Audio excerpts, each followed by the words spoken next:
തൃശൂരിൽ ചരിത്ര ജയം നേടിയ സുരേഷ് ഗോപി കേന്ദ്രമന്ത്രിസഭയിലേക്ക് നരേന്ദ്രമോദിയുമായി നാളെ ചർച്ച നടത്തും. തകർപ്പൻ ജയത്തിന് ശേഷം തൃശൂരിലെത്തിയ സുരേഷ് ഗോപിക്ക് വൻ സ്വീകരണമൊരുക്കി BJP.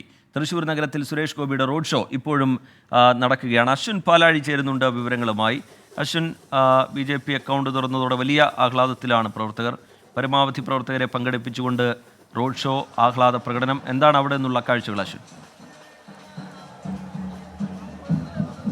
ഗൂഗിൾ റോഡ് ഷോ ഔദ്യോഗികമായി ആരംഭിച്ചിട്ടില്ല എന്നുള്ളതാണ് പറയാനുള്ളത്. അതായത് സുരേഷ് ഗോപി കളക്ട്രേറ്റിൽ നിന്നും സർട്ടിഫിക്കറ്റ് വാങ്ങി തൃശ്ശൂർ റൗണ്ടിലേക്ക് എത്തിയതിനു ശേഷം മണികണ്ഠനാലിലെ ഗണപതിത്തറയിൽ നാളികേരം ഉടച്ചു. ഇനിയാണ് റോഡ് ഷോ ആരംഭിക്കുന്നത്.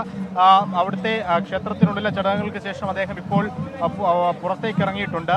നേതാക്കൾക്കൊപ്പമായിരിക്കും റോഡ് ഷോയിൽ പങ്കെടുക്കുക. അദ്ദേഹം വാഹനത്തിലായിരിക്കില്ല എന്നുള്ളതാണ് അറിയാൻ കഴിയുന്നത്. കാരണം ഇവിടേക്ക് എത്തിയത് തുറന്ന വാഹനത്തിൽ നേതാക്കളുടെയും പ്രവർത്തകരുടെയും ഒക്കെ അകമ്പടിയോടെയാണ്. ക്ഷേത്രത്തിലെത്തി വാഹനത്തിൽ നിന്നും പുറത്തേക്ക് ഇറങ്ങിയാണ് ക്ഷേത്രത്തിൽ മടങ്ങിയെത്തിയത്. ഇതുവരെയും വാഹനത്തിലേക്ക് കയറിയിട്ടില്ല. എന്തായാലും BJP നേതാക്കൾ വാഹനത്തിനുള്ളിലേക്ക് എത്തി. അല്പസമയത്തിനുള്ളിൽ സുരേഷ് ഗോപി തന്നെ ഈ റോഡ് ഷോയുടെ ഭാഗമാകുമെന്നുള്ളതാണ് മനസ്സിലാക്കാൻ കഴിയുന്നത്. എന്തായാലും വലിയ ആവേശം, അതായത് ഒരു പൂരത്തിനൊക്കെ സമാനമായ നിലയിലേക്ക് തൃശ്ശൂർ റൗണ്ട് ഇപ്പോൾ തന്നെ മാറിയിട്ടുണ്ട് എന്നുള്ളതാണ് നമുക്ക് ഏറ്റവും പ്രധാനമായി പറയാനുള്ളത്.